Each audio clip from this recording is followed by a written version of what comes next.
Hi everyone, for those who don't know me, my name is Annie Murphy. I'm a GP at Wideway Medical Centre, and for those who do know me, you'll probably know that I'm a bit of a technophiliac. I like all things techie.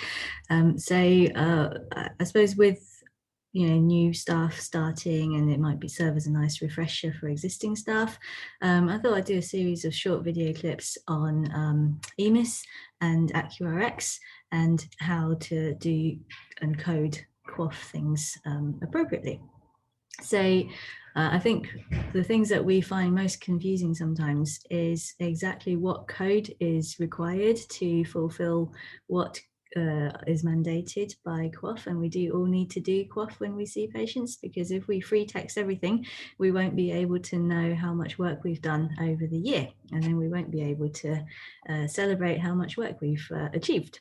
So if it's possible, whenever we see patients, we try and do as much opportunistic coding as possible. And to make it easier, over the years, I've created several different types of templates to help people do it as quickly as possible and not have to go searching for codes all the time, because it changes constantly. So what I'd like to show you today is how to access the long-term conditions review templates. Long-term conditions is something that we do a lot of, and as you know, in the pop-up QoF box down here, when you see a patient, sometimes there'll be millions of things appearing, such as asthma reviews, COPD reviews, diabetes reviews. So, if you see that, then it is worth opportunistically looking and trying to do it and book them in as needed. So sometimes it can be difficult to find the QoF templates. As you know, most people would go into the run template and then they'll search for the Ardens template, which is what most people try and do. But Ardens is quite complicated and long. So we're going to try and abbreviate it if we can. If you did want to find a template quickly, what we've done is we've created a new protocol called the Chronic Disease Template Launcher. And if you click on that, it would ask you which template you want to pull up this time. So for instance, if I did see an asthma review, I'd click on asthma, and it would bring up the Ardens template for asthma. If I clicked on diabetes, it will bring up the Ardens template for diabetes.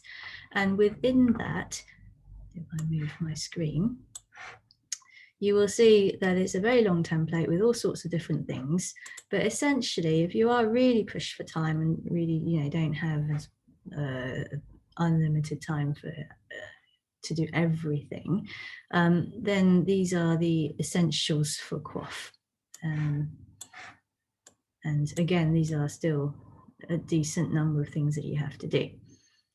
Okay, so what we've thought about was Ardens is quite long, and sometimes it can be confusing what part of Ardens you need to fill in, what parts you don't need to fill in, and it changes every year with QoF. So what we've created is an All QoF template. So I've done this in conjunction with Paul Riley, who's another GP at Wideway and at the Rowans. And we've pulled together all of the long-term conditions that do need a review and put them in a single template. So you can actually put this on your F12 homepage and it's called this one. And then you can have a quick access key to it. So this is the All QoF template. It incorporates everything that requires a coded review for. So for instance, in AF, the things that need coding to qualify for QoF would be the CHADS-VAS score, so we've got it there, and various other things, and you've got exception indicators as well. For CHD, we've got all these things: smoking, BP, antiplatelets, and then there's some instruction as to what to do with it, depending on who's filling out the template at the time. For heart failure, we just need to update a few more things, but essentially we are going to add the latest QoF things onto it. And this is probably the one that I've just been working on recently, is the asthma review. So the important thing to note for asthma and COPD review, is that there are certain codes that need to be entered on the same day. If they're not entered on the same day, they're not removed from the QoF pop-up alert. So for instance, a patient will come, it pops up as needs asthma review, needs asthma management plan.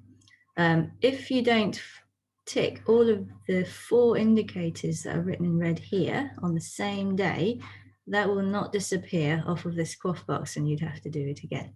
So what we recommend our receptionists and our care coordinators to do would be, if a patient is in need of an asthma review, they would send the AccuRx Florey questionnaire for the ACT first, and then book a telephone call with the nurse, say about a week later, to give patients some time to fill it in. And then the nurse would open this template up and tick all the required boxes. So they'll need to tick asthma annual review, obviously do the review as well. But for QoF purposes, this is what you'll need to code. And the asthma questionnaire, you can then put in the number of exacerbation. You'll get all this from the asthma questionnaire. And then finally, the required asthma management plan. So the 4 indicators that you definitely need to code is I've written in red up here so that everyone remembers how to do it.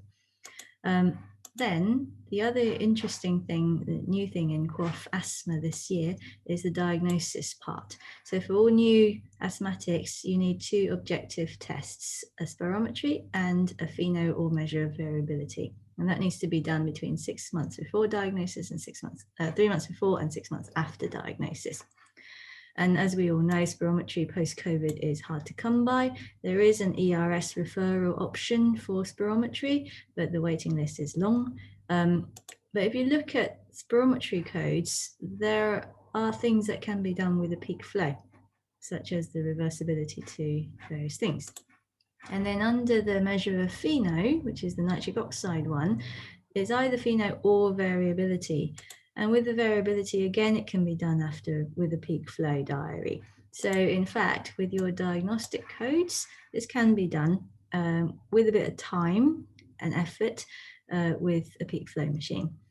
So if we look at, in terms of the asthma QoF, the number of patients that need this part of QoF doing, the diagnostics part, is much, much, much less than the number of patients that need an asthma annual review.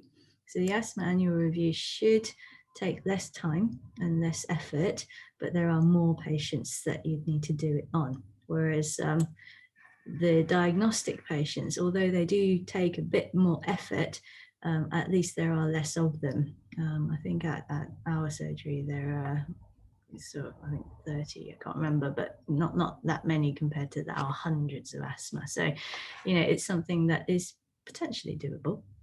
So yeah, that's essentially what we've got there. COPD, there's a couple of new things for COPD, as well as a dyspnea scale. It is also COPD exacerbations this year as well. And we've added some of the more common reviews that are needed, and a polypharmacy review as well. So that essentially is the All QoF template, a single point of access, got all the QoF things that you need for that year. We tend to try and update it with every change in QoF. So if you are interested in understanding how to find out what the changes are in QoF on EMIS, then happy to show you. But yeah, hopefully that has been helpful. I will do another video on eHub navigation template that I've been working on to help front of house, call handler, reception staff manage incoming demand from patients to be able to book into the right person for their care at the right time and place. So watch this space, and the video is coming. Thanks for listening.